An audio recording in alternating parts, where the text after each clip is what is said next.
இந்திய தேசத்தை காக்கின்ற வீரர்கள் எல்லையில் நிறைந்திருப்பார். நாட்டில் காசுக்கு காட்டிய கொடுப்பவர் ஊருக்குள் ஒளிந்திருப்பார்.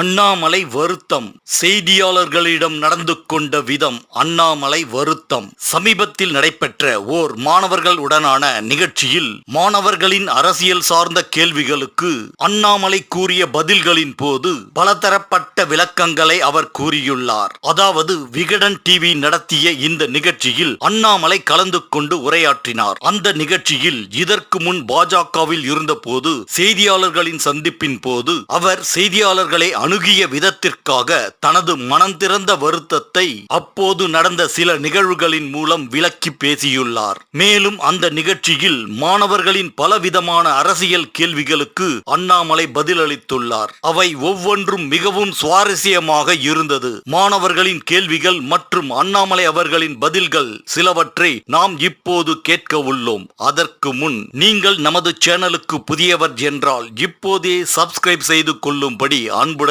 கேட்டுக்கொள்கிறோம். அப்படியே இந்த வீடியோவை முழுவதும் பார்த்துவிட்டு உங்களுக்கு பிடித்திருந்தால் ஓர் லைக் கொடுக்கும்படி மிகவும் அன்புடன் கேட்டுக்கொள்கிறோம். இப்போது மாணவர்களின் கேள்விகள் மற்றும் அதற்கு அண்ணாமலை அளித்த பதில்கள் அனைத்தும் ஒவ்வொன்றாக பார்ப்போம். முதல் கேள்வி, நீங்கள் பாஜகவில் இருந்து வெளியே வந்துவிட்டீர்கள், ஆனால் நீங்கள் பாஜகவின் பின்புலத்திலிருந்து இயங்கிக் கொண்டுள்ளீர்கள் எனும் பேச்சு வெளியில் அடிபடுகிறதே, இதை பற்றி உங்கள் கருத்து என்ன? விமர்சனம் உண்மைதான். அது நேர்மையான ஒரு நாணயமான ஒரு விமர்சனம் தான். தப்பா சும்மா யாரோ சொல்லணுமே சொல்லல, எல்லோருக்கும் இது இருக்கும். ஏன்னா இன்னைக்கு நம்ம உலகத்தில் நீங்க நடந்து போனா கூட ஒரு தாரையை விட்டுட்டு தான் போறீங்க. ஸோ நீங்க எங்க இருக்கீங்கிறது உங்க கால் தாரையை பார்த்து கண்டுபிடிச்சலாம், அண்ணன் அங்கதான் இருக்காரு அப்படின்னு. அதே போல நானும் ஒரு தாரையை விட்டுட்டு தான் வந்திருக்கேன். அந்த தாரை வந்து அண்ணன் கால் பெருசு, அண்ணன் கால் சின்னது, அந்த மாதிரி பாக்குறவங்க இருக்கிறாங்க.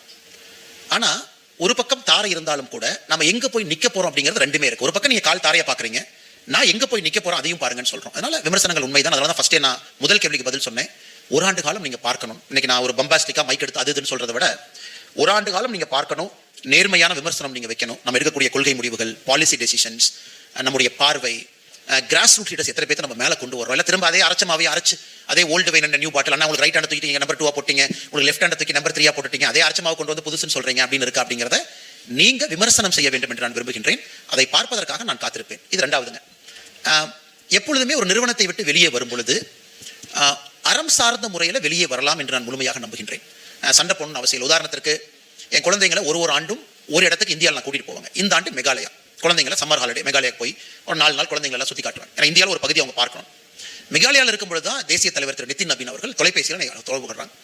ஏன்னா நம்மள நீ எதுக்கும் வரதில்லை, எது ஃபோனே பேச மாட்டா, இப்போ தான் ஃபர்ஸ்ட் டைம் நான் சொல்றதுங்க, நீ ஃபோனே எடுக்க மாட்டா, எங்க இருக்க வந்து நீ பாரு அப்படின்னு. இல்லை சார், நான் வந்து மேகாலயாவில் இருக்கேன், குழந்தைகளுக்கு வந்து ஆனுவல் ஹாலிடே அவங்களை சுற்றி பார்க்க கூட்டு வந்திருக்கேன். ஏன் நீ எந்த நிகழ்ச்சியிலுமே பங்கெடுக்க மாட்டேன்? இல்லை சார், நான் கொஞ்சம் ஒதுங்கி இருக்கேன், என்னோட வாழ்க்கை விவசாயம், அதற்கு அதிக நேரம் கொடுக்குறேன், அதே நேரத்தில் பப்ளிக் லைஃப்ல இருக்கேன், நான் பொலிட்டிக்கலாக ரொம்ப ஆக்டிவா இருக்க விரும்பல சார், கொஞ்சம் நான் தூரம் இருக்கணும்னு நினைக்கிறேன் அப்படின்னு. நீ உடனே கிளம்பி நீ வந்து பார்க்கணும். இல்லை சார், நான் அப்புறம் வந்து பார்க்க. இல்லப்பா, நீ இப்படியே சொல்றேன், வந்து பாரு. அவர் கொடுத்த தேதி தான் ஜூன் 1. நானாக போய் ஒருத்தவங்களை பார்த்து லெட்டர் கொடுத்து இந்த மாதிரி பண்ண அவசியம். எனக்கு கொஞ்ச நாள் ஒதுங்கி இருப்போம், நம்ம வேலையை பார்ப்போம், அடிப்படை வேலைகளை செய்வோம் அப்படி. ஜூன் 1 போனோம், லெட்டர் கொடுத்தேன். ஐயா நீங்க வர சொன்னீங்க, இதான் என்கிட்ட இருக்கக்கூடிய கருத்து, என் கருத்து நீங்க ஏற்றுக்கணும், ஒரு புதிய பாதையில பயணிக்கணும்னு நினைக்கிறேங்க ஐயா, 1.5 வருஷ காலமா அதை பேசிக்கிட்டே இருக்கிறோம், விடுங்க. அவர் விட மாட்டேனார். அது 1, 2, 3 அதன் பிறகு அமித்ஷாஜி அவர்களையும் பார்த்தேன். ஆனா எல்லாத்துக்கிட்டையும் ரொம்ப பொறுமையா, டெல்லியில் 2-3 ஜேர்னலிஸ்ட்லாம் சொன்னாங்க, நார்த் இந்தியன் ஜேர்னலிஸ்ட் அவங்க சொன்னாங்க, ரொம்ப புதுசா இருக்கே சார், எல்லாருமே அங்கிருந்து லெட்டர் எழுதி போறேன்னு சொல்லிட்டு 2 திட்டிட்டு போனா தானே மக்கள் நம்புவாங்க. நீங்க அங்கிருந்து வந்து ஃபிளைட் பிடிச்சி ரூம் போட்டு ஒருத்தரா பார்த்து அண்ணன் கிளம்புறேன், அண்ணன் கிளம்புறேன், பாத்துக்கிறேன்னு சொல்றீங்களே. நான் சொன்னா இதான் எங்களுடைய அறம் நினைக்கிறேங்க. ஒரு தமிழ்நாட்டில இருந்து இப்படித்தான் நாங்க இருப்போம். ஒரு இமெயில் போட்டோ லெட்டர் போட்டுட்டோ வெளியே போகும்போது தவறாக பேச வேண்டிய அவசியம் இல்லை. தவறுகள் இருந்தாலும், நானே தவறுகள் செய்திருந்தாலும் கூட மறுபடியும் திருத்திக் கொள்வதற்கு ஒரு வாய்ப்பாகத்தான் நான் பார்க்கிறேன். புதிய பாதை ஒரு வாய்ப்பாக தான் பார்க்கிறேன். அதனால வெளியே போகும்போது டிக்னிஃபைடா ஒரு வணக்கம் சொல்லிட்டு போலாம். அதே போல நான் பாரதிய ஜனதா கட்சியில வச்ச வேண்டுகோளும் கூட, என்னை முறைப்படி நீங்கள் விடுவிக்கணும். அடுத்த கேள்வி, உங்கள் வீத லீடர்ஸ் அமைப்பு ஆரம்பித்ததற்கான காரணம் தாவேக்காவின் வெற்றியால் தானா? வீத லீடர்ஸ் வந்து 2019க்கான ஒரு அமைப்பு. 2019 இருந்து 15,300 பேர் அதுல வாலண்டியர்ஸா இருக்காங்க. ஜூன் 4 எண்டு வரை, ஜூன் 5 காலையில தான் அந்த 16,300 இருந்து அது மேல போக ஆரம்பித்தது.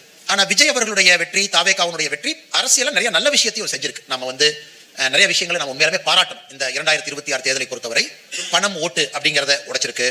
7 முறை 8 முறை 9 முறை நான் தேர்தல் இருக்கிறேன், ட்ரெடிஷனல் பொலிட்டிக்ஸ் அதை உடைச்சிருக்கு. நிறைய விஷயங்கள் மாறி இருக்கு நான் சொல்லிங்க. அதற்கும் நம்ம வீத லீடர்ஸ் மூவ்மெண்ட்டுக்கும் சம்பந்தம் இருக்கா அப்படின்னு கேட்டீங்கன்னா கண்டிப்பா சம்பந்தம் இல்லை. அது ஏன்னா நான் ஏற்கனவே என்னுடைய கடிதத்தில் சொல்லியிருந்தது தான். இது 1.5 ஆண்டு காலம் இருந்திருக்கலாம். ஒருவேளை நான் சார்ந்திருக்கக்கூடிய கட்சி வேற மாதிரி, சார்ந்திருந்த கட்சி வேற மாதிரி முடிவெடுத்திருந்தா 2026 ரிசல்ட் வேற மாதிரி இருந்திருக்கலாம். நிறைய ifs and buts. Politics is always ifs and பட்ஸ்ங்க. இது நடந்திருக்கும், இது நடந்திருக்கும். ஆனால் ஃபைனல் ரிசல்ட் வந்துருச்சு. ரிசல்ட் வந்ததுக்கு அப்புறம் அதை ஏத்துக்கலாம். இது ரொம்ப நாளா இருந்த ஒரு திங்கிங். இன்னைக்கு அதுக்கு வாய்ப்பு இருக்கு. எலெக்ஷன் பிரஷர் இல்ல. அடுத்த 4 ஆண்டு காலம் எலெக்ஷன் பிரஷர் இல்ல.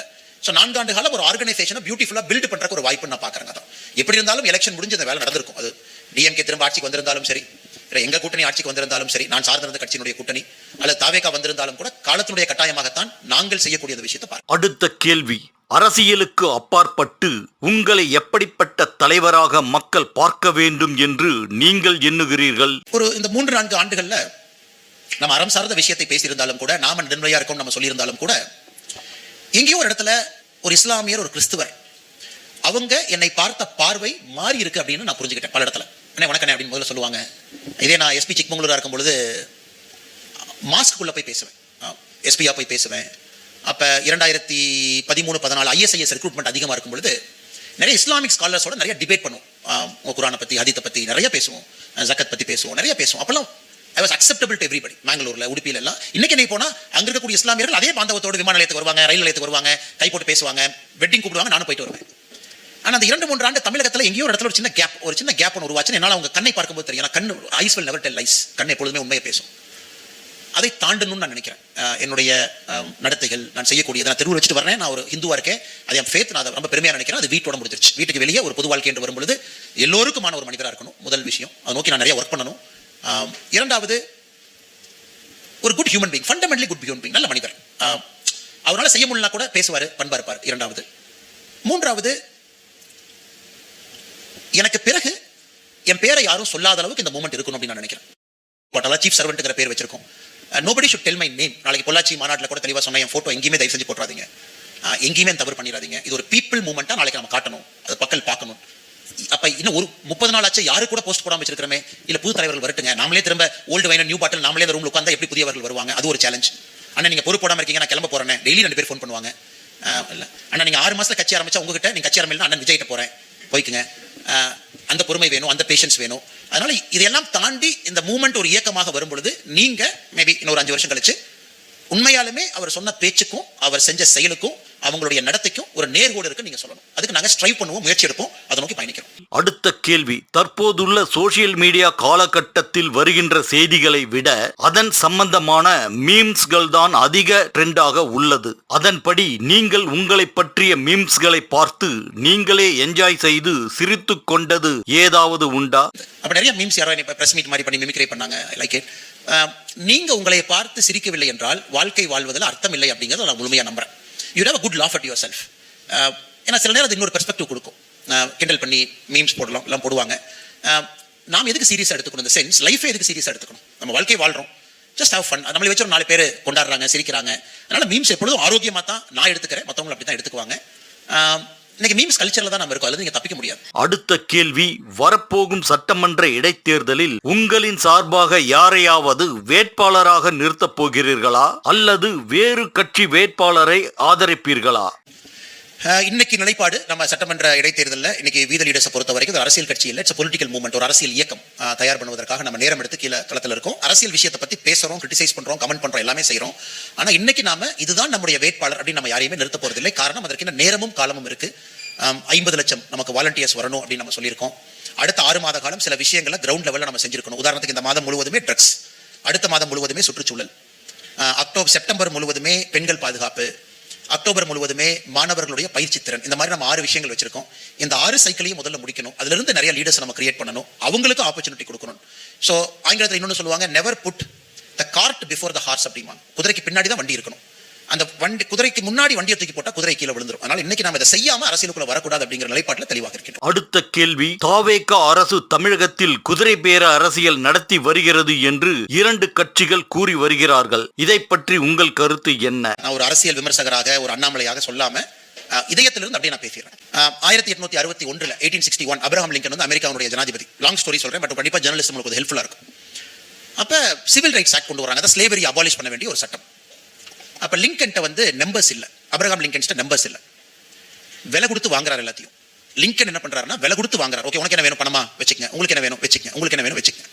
அந்த சட்டமும் பாஸ் ஆயிருது. அமெரிக்காவில் ஸ்லேவரி ஒடுக்கப்பட்ட ஒரு சட்டம். அப்ப அங்கிருந்து ஒரு செனட்டர் சொல்றாரு, the greatest measure of the 19th century done by the purest man of America by means of deception, fraud and outright treachery. தமிழில் சொல்லணும் அப்படின்னா 19வது நூற்றாண்டிலே வந்து ஆகச்சிறந்த ஒரு சட்டத்தை அமெரிக்காவில் இருக்கக்கூடிய ஒரு தூய மனிதர் எல்லா தவறான விஷயங்களையும் பயன்படுத்தி செய்திருக்கின்றார் அப்படின்னு. there is a political necessity. இது ரெண்டு பார்வை. நீங்க ஜெர்னலிஸ்டா பார்க்கும் பொழுது 108 இருக்கு, 118 வேணும், என்ன செய்ய முடியும்? அது மக்கள் கொடுத்த தீர்ப்பு. 108 to 118 அவங்க போய் ஆகணும், 10க்கு போகணும், 117க்கு போகணும், 9க்கு போகணும். அப்ப என்ன செய்ய முடியும்? ரெண்டு அரசியல் கட்சிகள் இருக்கக்கூடிய பார்ட்னர்ஸும் ப்ரீ எலெக்ஷன் கொலிஷன் பார்ட்னர்ஸ். தேர்தலில் நீங்களும் நானும் ஓட்டு போடுவதற்கு முன்பாக ஒரு அணியில் இருந்தவர்கள், இந்த அணியிலவங்க, இந்த அணியிலவங்க, இந்த அணியிலவங்க. இப்ப 108ல அந்த அரசுக்கு 2 வாய்ப்பு இருக்கு. ஒன்னு, மக்கள் முன்னாடி இல்ல நாங்க ஆட்சியை கலைக்கிறோம், we don't have numbers with us, let us go for election சொல்லலாம். சொல்லியிருந்தா வரவேற்கிறவங்க இருக்காங்க, வேண்டான்னு சொல்றவங்க இருக்காங்க. இல்ல மக்கள் நமக்கு 108 மேண்டேட் கொடுத்திருக்காங்க, இதை வச்சு நம்ம கவர்மெண்ட்டை ஃபார்ம் பண்ணணும். 108 to 118 எப்படி போறது? இப்ப 108 to 118 போறது லிங்கன் 1861 போன மாதிரி. அதுக்கு நான் இன்னைக்கு இருக்கக்கூடிய அரசியல்வாதிகள் அப்ரஹாம் லிங்கன்லாம் நான் சொல்லிங்க, தயவு செஞ்சு கான்டெக்ஸ்ட மாத்திர வேண்டாம். It is a political necessity. அது ஒரு பக்கம். இன்னொரு பக்கம் இல்ல நீங்க குட் பாலிடிக்ஸ் சொல்லிட்டு நீங்க வர்றீங்க, நீங்களே இந்த மாதிரி பண்ணா எப்படி? எனக்கு இருந்தவங்க எல்லாம் உங்களோட சொன்னவங்க எல்லாத்தையும் ரிசைன் பண்றீங்க, திரும்ப அவங்களே எடுக்கிறீங்க, மறுபடியும் மக்கள் மேலே 10 இடத்துல நீங்க எலெக்ஷன் கொடுக்குறீங்க, மறுபடியும் அவங்களே கொண்டு போய் நீங்க நிறுத்த போறீங்க. மக்கள் எப்படி உங்களை வித்தியாசமான ஒரு கட்சியாக பார்ப்பார்கள்? இதுவும் ஒரு பார்வை தான். ஆனா இன்னைக்கு என்ன கேட்டீங்கன்னா, மேபி என்ன கொஞ்சம் பெட்டரா பண்ணிருக்கலாமோ அப்படிங்கிறது என்னுடைய ஒரு தனி மனித ஒரு விமர்சனம். அந்த 108 to 118 இன்னும் கொஞ்சம் பெட்டரா, மோர் கம்யூனிகேட்டிவா. நான் எப்பொழுதுமே விருப்பப்படுவது ஒரு தி ஹெட் ஆஃப் அ கவர்மெண்ட்டினுடைய ஹெட் யார் இருக்காங்களோ ஒரு பீட் ரிப்போர்ட்டருக்கு அக்கௌண்டபிள் நான் பார்க்கிறேன். அப்படிதான் நான் அரசியலை பார்க்கிறேன். The head of a government, அரசாங்கத்தினுடைய தலைமை பொறுப்பில் இருக்கிறவங்க ஒரு பீட் ரிப்போர்ட்டருக்கு அக்கௌண்டபிளா இருக்கணும். அதான் அக்கௌண்டபிள் கவர்னன்ஸ். கரூர் போறோம், மீடியா வந்தாச்சு, பாஸ் கொடுத்தாச்சு, எல்லாம் வெளியே போங்க. It is not a sign of a healthy democracy. Not a sign of healthy democracy. இல்ல மீடியானா நீங்க பயாஸ்டா தான் இருப்பீங்க, கேள்விகள் கேட்கட்டும், பதில் சொல்லுங்க, பதில்ல காரசாரம் இருக்கட்டும், அது வேற. அதுக்காக ஒரு மெசஞ்சரை ஷூட் பண்ணாதீங்க. அது என்னுடைய நிலைப்பாடு எப்பொழுதுமே. இன்னும் கொஞ்சம் கம்யூனிகேட்டிவா மக்கள்கிட்ட பத்திரிகை மூலமாக ஹெட் ஆஃப் த கவர்மெண்ட் பேசி இருக்கணும். நாங்க யாரு, என்ன செய்யறோம், ஏன் அதை செய்யறோம் அப்படின்னு. இப்ப எதுவுமே செய்யாம திரைமறைவில் சில விஷயங்களை செய்யும் பொழுது நீங்கள் சொன்ன குற்றச்சாட்டு அது ஏற்படத்தான் செய்யும். அதனால ஒரு பக்கம் பொலிட்டிக்கல் நெசசிட்டி, ஒரு பக்கம் நாங்க என்ன பர்பஸ்க்காக வந்தோம், அது ஆரம்பத்திலேயே we are shooting in the foot அப்படிங்கிறது ரெண்டு கேள்விகள். இதை நீங்க ரொம்ப ஃபைனா தான் நீங்க ரெண்டு பக்கம் அனலைஸ் பண்ணி தான் உங்க தீர்ப்பு கொடுக்க முடியுமோ தவிர ஒரு ஜெர்னலிஸ்டா எடுத்தோடனே ஒரு ஒப்பீனியன் என்பது இரண்டு பக்கமும் ஏற்புடையதாக இருக்காதுங்கிறது என்னுடைய கருத்து. மாணவர்களின் கேள்விகளுக்கு அண்ணாமலை பதில் கூறும் போது கடந்த காலங்களில் பத்திரிகையாளர்களிடம் தான் நடந்து கொண்ட முறையை பற்றி அண்ணாமலை கூறியதை இப்போது கேட்போம். உதாரணத்துக்கு பத்திரிகை நண்பர்களுக்கே பாத்தீங்கன்னா ஆரம்பத்தில் நான் ரொம்ப அக்ரெசிவா இருப்பேன், பின்னாடி அது உணர்ந்தே அது தவறு அப்படின்னு. காரணம் என்னன்னா, அது போலீஸ் பேக்ரவுண்ட்ல இருந்து நம்ம வரனாலிங்க, அது நமக்கும் ஜேர்னலிஸ்டுக்கும் எப்பொழுதுமே ஒரு அந்த கருப்பு பூனை வெள்ளை பூனை மாதிரி ஒரு சின்ன ஒரு ஃபைட் இருக்கும். ஏன்னா அதை சொன்ன பாருங்க, பயாஸ்னு ஒரு வார்த்தையை பயன்படுத்தினேன், பயாஸ் அப்படின்னு ஒரு வார்த்தையை பயன்படுத்த எனக்கு இருந்துச்சு, உங்களுக்கு அது இருக்கும், அது வந்து வெளியே வரதான் முடியுது. ஸோ ஒரு விஷயத்தையும் பின்னோக்கி பார்க்கும்போது நம்ம என்ன பெட்டரா செய்யலாமா, இது இன்னும் கொஞ்சம் போலாமா. ஒரு ஜேர்னலிஸ்ட் ஒரு கேள்வி கேட்பாங்க, அவங்க வந்திருக்கக்கூடிய மீடியா ஒரு அரசியல் கட்சி தொடர்புடைய மீடியாவா இருக்கலாம். நான் ரொம்ப அந்த ஜேர்னலிஸ்ட் ஹார்ஷா இருப்பேன். அதுக்கப்புறம் ரூமுக்கு போவேன், கார்ல போவேன், பார்த்தா யோசிப்பேன், பாவம் இவங்களும் சம்பளம் தானே வாங்குறாங்க, பாவம் இவங்களும் அந்த கேமராவை 8 கிலோ 10 கிலோ தூக்கி தானே வர்றாங்க, பாவம் இவங்களும் இதை நேர்மையா செய்யணும்னு தான் நினைக்கிறாங்க. அது ஒரு கார்பரேட் நிறுவனமா இருக்கலாம், ஒரு அரசியல் கட்சிக்கு தொடர்பு இருக்கலாம். கிட்டத்தட்ட எத்தனையோ ஜேர்னலிஸ்ட் ஃபோன் பண்ணி சாரி கேட்பேன். சில ஜேர்னலிஸ்ட் சொல்லுவாங்க, போங்க சார் உங்களுக்கு இதே வேலை, எங்களை திட்டுவீங்க, அப்புறம் ஃபோன் பண்ணி நைட் சாரி கேட்பீங்க. நண்பர்களே, அண்ணாமலை அவர்களை பற்றிய இந்த வீடியோ நாங்கள் தொகுத்து வழங்கிய விதம் உங்களுக்கு பிடித்திருந்தால் இந்த வீடியோவிற்கு ஒரு லைக் கொடுத்து இந்த வீடியோ அனைவருக்கும் சென்று சேர உதவுங்கள். மேலும் இது போன்ற செய்திகள் அடங்கிய வீடியோ உங்களுக்கு வந்து சேர நமது சேனலை இப்போதே சப்ஸ்கிரைப் செய்து கொள்ளும்படி அன்புடன் கேட்டுக்கொள்கிறோம். இதுவரை பொறுமையுடன் இந்த வீடியோவை பார்த்ததற்கு மிக்க நன்றி. வணக்கம். இந்திய தேசத்தை காக்கும் வீரர்கள் எல்லையில் நிறைந்திருப்பார். நாட்டில் காசுக்கு காட்டிய கொடுப்பவர் ஊருக்குள் ஒளிந்திருப்பார்.